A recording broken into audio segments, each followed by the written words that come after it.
அவங்க பெருசா யாரோடையும் ஒட்ட மாட்டாங்க மகராசிக்காரங்க. ஓகே. வந்து எனக்கு என்ன அப்படின்ற மாதிரி ஒரு மாதிரி இருப்பாங்க, லட்சாட்டிக்காக இருப்பாங்க. சனின்னும் போது சனி பகவானோடைய தாக்கம் கண்டிப்பாக கொஞ்சம் இருக்கும். கொஞ்சம் ஸ்லோவாக தான் இருப்பாங்க. பொதுவான கருத்து என்ன சொல்லுவாங்க அப்படின்னு பார்த்தீங்கன்னா, பணவரவு மகர ராசியை பொறுத்த வரைக்கும் பெருசாக இருக்காது, ரொம்ப ஸ்லோ ப்ராசஸாக தான் இருக்கும். ஏன்னா சனி பகவான் இல்லை, ஸ்லோ ப்ராசஸாக. ஏன்னா 2ஆம் இடம் அவருக்கு கும்பம் வீடு, அதுவும் சனி பகவான் வீடு தான். வந்து ஒரு மாதிரி ஒரு விரட்டிலேயே இருக்கு பார்த்தீங்கன்னா, அது வந்து கொஞ்சம் வெளில வரணும். மகர ராசிக்காரங்க கேட்டிங்கன்னா எப்பயுமே ஒரு விரட்டியாவே தான் சுற்றிட்டு இருப்பாங்க வாழ்க்கையில். ஏன்னா அவங்க எதுவுமே பெருசாக ஆசையே பட மாட்டாங்க.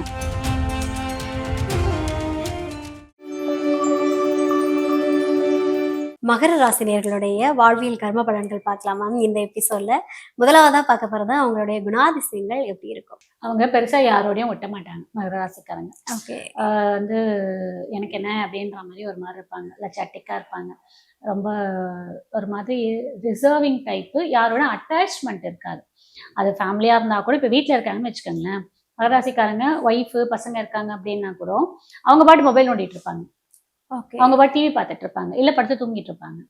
இல்லை அப்படின்னா அவங்களுக்குன்னு ரொம்ப ரிசர்வ்டாக ஒரு ஃப்ரெண்டு 1 2ன்னு வச்சுருப்பாங்க. ஸோ அவங்களோட மட்டும்தான் ரொம்ப கொஞ்சம் அட்டாச்சாக இருப்பாங்க தவிர மற்றபடி அவ்வளோ சீக்கிரம் வெளில யார்கிட்ட பேச மாட்டாங்க.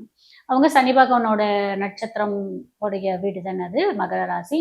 சனின்னும் போது சனி பகவானோடைய தாக்கம் கண்டிப்பாக கொஞ்சம் இருக்கும். கொஞ்சம் ஸ்லோவாக தான் இருப்பாங்க. அந்த மகர ராசிக்காரங்களை பார்க்கும்போது பொதுவான கருத்து என்ன சொல்லுவாங்க அப்படின்னு பார்த்தீங்கன்னா, அவங்க வந்து கொஞ்சம் லேசி, கொஞ்சம் வந்து அழுக்கு நிறைந்த மனிதர்கள். சனி பகவானே நம்ம அப்படித்தானே சொல்றாங்க அப்படின்வாங்க. பட் அப்படி கிடையாது. அவங்க எல்லாத்துலயுமே ஒரு பொறுமை, நிதானம் எல்லாமே இருக்கும். தனக்குன்னா தன்தான். அப்படி சும்மா பெருசா ரொம்ப ஆடம்பரம் எல்லாம் பண்ணிக்க மாட்டாங்க. ரொம்ப வந்து காமனா இருக்கக்கூடிய பர்சன் வந்து மகர ராசிக்காரங்க. அதனால வந்து அதை எல்லாமே இப்படி சொல்லுவாங்க, கொஞ்சம் லேசி, குடிக்க மாட்டாங்க, போக மாட்டாங்க, இதை பண்ண மாட்டாங்க அப்படின்னு சொல்லுவாங்க. அப்படியெல்லாம் கிடையாது. கொஞ்சம் நிதானமா பண்ணுவாங்க. எந்த ஒரு விஷயத்தையும் பொறுமையா பண்ணுவாங்க. நீ சொல்லிதான் நான் செய்யணும்ன்ற அவசியம் இல்லை, எனக்கு எப்ப தோணும் நான் அப்பதான் செய்வேன் அப்படின்ற கேரக்டர். Okay, super. இவங்களுக்கு வந்து வேலை வாய்ப்புகள் எப்படி மேம் இருக்கும்? 6ஆம் அதிபதி புதனா வராது அவங்களுக்கு. 6ஆம் அதிபதி புதன் வரும்போது அவங்க அதற்கான தொழில் எடுத்து பண்ணும்போது ரொம்பவே சிறந்ததாக இருக்கும். இப்போ அந்த புதன் சொல்லும்போது நம்ம என்ன சொல்றோம், சேம் அகாடமி, அந்த ஸ்கூலு, அப்புறம் communication, IT, software, CA department இதெல்லாம் சொல்றோம் பார்த்தீங்கன்னா, அந்த தொழில் சார்ந்த தொழில் நம்ம செய்யும் போதும் ஒரு நல்ல வந்து மாற்றத்தை கொடுக்கும். ஓகே. என்ன மாதிரியான தொழில் பண்ணா சிறப்பா இருக்கு? 10ஆம் அதிபதி வந்து தொழில் பார்த்தீங்கன்னா சுக்கிரனுடைய வீடா வருது 10. அந்த தொழில் அவங்க பண்ணும்போது ஒரு நல்ல மாற்றம் கிடைக்கும். கோவில்லே கூட சில இந்த பஜனை இதெல்லாம் வச்சிருக்காங்க பார்த்தீங்களா, அதெல்லாம் கூட நம்ம சொல்லலாம். அதுக்கப்புறம் வாசனை நிறைந்த மேனுஃபேக்சரிங்லாம் பண்ணுறாங்க, அது மாதிரி பண்ணலாம். சோப்பு பண்ணலாம், க்ரீம்ஸ் பண்ணலாம், அதுக்கப்புறமா ஆயில் பிஸ்னஸ் பண்ணலாம். இந்த மாதிரி சுக்கரன் சார்ந்த தொழில் எல்லாம் பண்ணலாம். இனிப்பு பண்ணலாம், ஸ்வீட் ஸ்டால் வைக்கலாம், அப்புறம் ஜூஸ் ஷாப்ஸ், இதெல்லாமே வந்து சுக்கரனை குறிக்கக்கூடியது. இந்த மாதிரி எல்லாம் கூட நம்ம பண்ணலாம். இப்போ பார்த்தீங்க அப்படின்னா மகர ராசினியர்களுக்கு வந்து பண வரவு எப்படி இருக்கும்? பணவரவு மகர ராசியை பொறுத்த வரைக்கும் பெருசா இருக்காது, ரொம்ப ஸ்லோ ப்ராசஸாக தான் இருக்கும். ஏன்னா சனி பகவான் இல்லை, ஸ்லோ ப்ராசஸ். ஏன்னா 2ஆம் இடம் அவருக்கு கும்பம் வீடு, அதுவும் சனி பகவான் வீடு தான். அப்போ சனினாலே நமக்கு ஸ்லோ கிரகம் தானே, ஸ்லோவா தான் பணம் வரும். ஆனா அந்த பணம் வந்துச்சுன்னா ஸ்லோவா தான் போகும். ஓகே. ஸோ இருக்கும், அதை அவங்க சேமிச்சு வச்சுக்காங்க. மகராசிக்காரங்க கஞ்சக்காரங்க. ஓகே.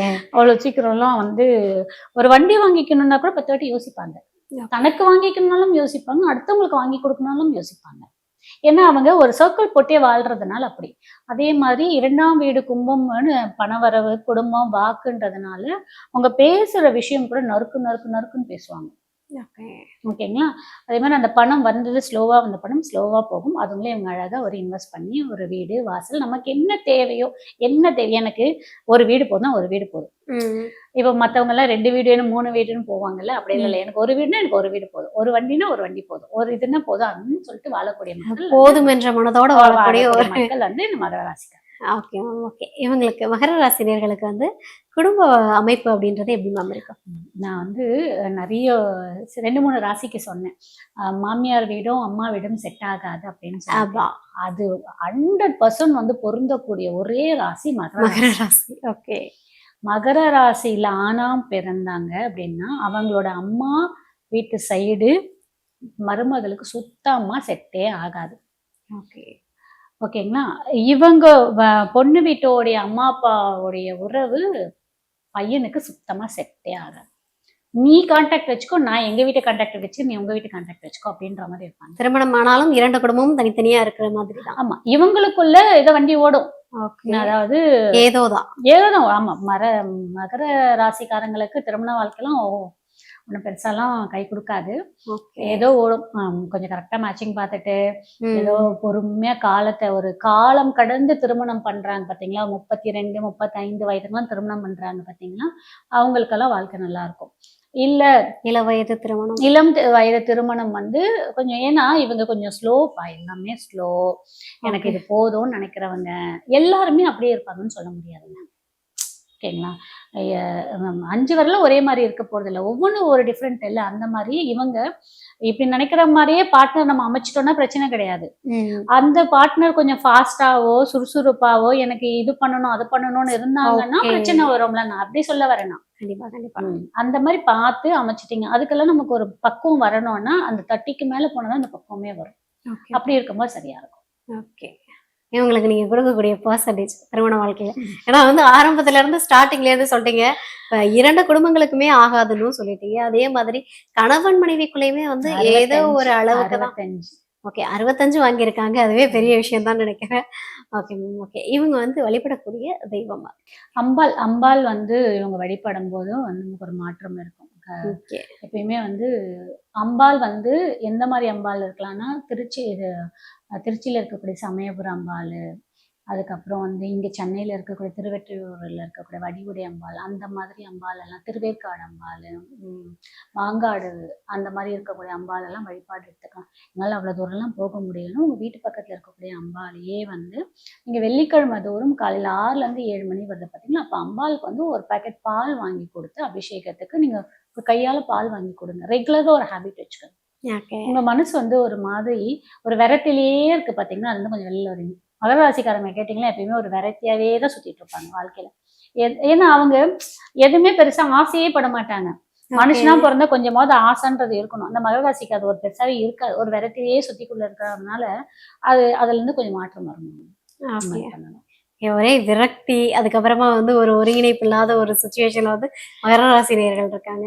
இப்ப நீங்க சொன்னீங்க இல்லையா, குடும்ப வாழ்க்கையில வந்து அவங்க வந்து ஒட்ட மாட்டாங்க, அதாவது ஏர்லியரா மேரேஜ் பண்றவங்க அப்படின்றப்ப எல்லாருமே அப்படி இருந்துருவாங்களான்னா கிடையாது. இல்ல அப்படி இருக்கவங்க வந்து சரி பண்ணிக்கணும் அப்படின்னா அவங்க என்ன மேம் பண்ணலாம்? ஆமா, அதுதான் சொன்னேனே. நான் என்ன சொன்னேன்னா, இப்ப நான் சொன்னக்கூடியது எல்லாமே பொது பலன் தான். ம். நம்ம ஒவ்வொருத்தருக்கும் வேற மாதிரி இருக்கும். ஏன்னா ம். அவங்களுக்கு அந்த அந்த டைம் என்ன தசா போகுது, என்ன புத்தி போகுது, அவங்களோட ஏஜ் அதுல கால்குலேட் ஆகணும். ஓகே. அந்த தசா நடக்கிற ஓடிய நட்சத்திரம் எங்க இருக்கு, கிரகம் எங்க இருக்குது, நல்ல இடத்துல இருக்கா, அது கூட யாராவது கனெக்ஷன்ல இருக்காங்களா, இல்ல வந்து நட்சத்திரம் வந்து நல்ல நட்சத்திரத்தோட சாரம் வாங்கியிருக்காங்களா இருக்கு. இப்ப புரியுதுங்களா? இந்த மாதிரி பார்க்கும்போது தான் பலன் வந்து கொஞ்சம் டிஃப்ரெண்ட் ஆகும். நான் ஓகே. சொன்னது அப்படியே 100% நடக்குமா? நடக்காது. இது வந்து பொது குணாதிசயங்கள், பொது பலன் தான். இதுல இருந்து கொஞ்சம் கொஞ்சம் மாறுபட்டு தான் இருக்கும். திருமண வாழ்க்கைன்னா, ஆனா நீங்க மகர ராசிக்காரங்க எடுத்து பார்த்தீங்கனாலே ஒரு 100 பேர்ல எடுத்தீங்கன்னா 60 பேர் 65 பேர் எனக்கு வாழ்க்கை நல்லா இல்லைன்னு தான் சொல்லுவாங்க. ஓகே. ஓகேங்களா? ஏன்னா மகர ராசியோடைய குணாதிசயமே அப்படிதான். அது சனி பகவான் ரொம்ப திருப்தியே இருக்காது. ஓகே. அவங்க வந்து எதுலயுமே ஒரு இன்ட்ரெஸ்டிங் அமைக்க மாட்டாங்க. ஒரு ஒரு விரக்தியிலேயே இருப்பாங்க. ஆசையே ஆமா, இல்லாத சனி பகவானே வந்து ஒரு மாதிரி கொஞ்சம் அப்படியே மந்த மந்தமா. கிரகம், ஓகே. அமைதி கிரகம், ரொம்ப நேர்மையான கிரகம், அந்த மாதிரி தானே. அப்ப அதனுடைய குணாதிசயம் அதுல கண்டிப்பா இருக்கும்ல. அப்படி இருக்கும்போது அப்படிதான் இருக்கும். ஓகே. இவங்க இன்கேஸ் இல்ல 30 இல்ல மகர ராசியில பிறந்து அவங்க திருவோணம் நட்சத்திரம் சில இதெல்லாம் இருந்து அந்த நட்சத்திராதிபதி எங்கேயோ போய் மறைஞ்சு இருந்து நாங்க இப்படிதான் ஃபேஸ் பண்றோம் நீங்க சொல்ற மாதிரி இருந்து இன்னும் எங்களுக்கு கல்யாணம் ஆகலை, 90s கிட்டா இருக்கும் அப்படிலாம் சொன்னாங்க அப்படின்னா ஒரு 32க்கு மேல 35க்குள்ள கல்யாணம் பண்ணுங்க. வாழ்க்கை சிறப்பா இருக்குங்க. ஏன் அப்படின்னா நம்ம இப்ப ஃபேஸ் பண்ணியிருப்போங்க, அடி வாங்கியிருப்போம், ஓகே. அசிங்கம் பட்டிருப்போம், அவமானம் பட்டிருப்போம். அப்போ திரும்ப அந்த தப்பை செய்ய மாட்டோம்ல. கண்டிப்பா. கொஞ்சம் விட்டு கொடுத்து போவோமா, கொஞ்சம் ஃபிளெக்சிபிள் ஆகுமா, அவங்களுக்கு ஏற்ற மாதிரி நம்ம மாறிப்போமா? கண்டிப்பா அதுதான். கண்டிப்பா. அனுபவம் மட்டும்தான் நம்ம வாழ்க்கையை மாற்றும். எப்பயுமே இன்னொரு முக்கியமான விஷயம் நான் பதிவு பண்ணணும்னு நினைக்கிறேன். என்ன அப்படின்னா, நிறைய பேர் என்ன நினைச்சுக்கிறாங்கன்னா, கோவிலுக்கு போனா, பரிகாரம் பண்ணா, தானம் தர்மம் பண்ணா, நம்ம வந்து யாருக்கா உதவி பண்ணா நம்மளுடைய கர்மா கரையும், குறையும். நானே சொல்றேன் கர்மா கரையும், குறையும். ஆனா, அதெல்லாம் விட ஒரு முக்கியமான விஷயம் இருக்கு. நீங்க உங்களோட வாழ்க்கையில நீங்க இவ்ளோ நாள் என்னெல்லாம் பண்ணிட்டு வந்து தவறுகளோ, கரெக்ட்டோ பண்ணிட்டு வந்து, அப்பயும் நீங்க இந்த விஷயத்தெல்லாம் ஃபேஸ் பண்றீங்க அப்படின்னா, முதல்ல அத மாத்திக்கங்க. ஓகே. உங்கள சேஞ்ச் பண்ணிக்காத வரைக்கும் எந்த ஒரு விஷயமும் மாறப் போறதே கிடையாது. மாற்றம் மாறணும்னா முதல்ல நம்ம கிட்ட இருந்து ஆரம்பிக்கணும். அந்த கண்டிப்பா. மாற்றம். நம்மள நம்ம முதல்ல மாத்திக்கணும். நம்ம எதெல்லாம் தவறு பண்ணோம்னு முதல்ல ரெக்டிஃபை பண்ணணும். அந்த ரெக்டிஃபை பண்ணிட்டு, அதற்கப்புறம் இது வந்து பேலன்ஸா தான் உங்களுடைய கர்மா வந்து கழிக்கிறதுக்கு நீங்க தானம், தர்மம், உதவி இதெல்லாம் பரிகாரம்லாம் பண்றது. முதல்ல உங்ககிட்ட உங்க மாற்றத்த வச்சுக்கங்க. உழைங்க. எதுவும் உழைக்காம வரப்போறது கிடையாது. உழைங்க. 4 பேருக்கு ஹெல்ப் பண்ணுங்க. இதெல்லாம் பண்ணும்போதே நம்மளுடைய கர்மம் பாதி குறைஞ்சிரும். Thank you so much.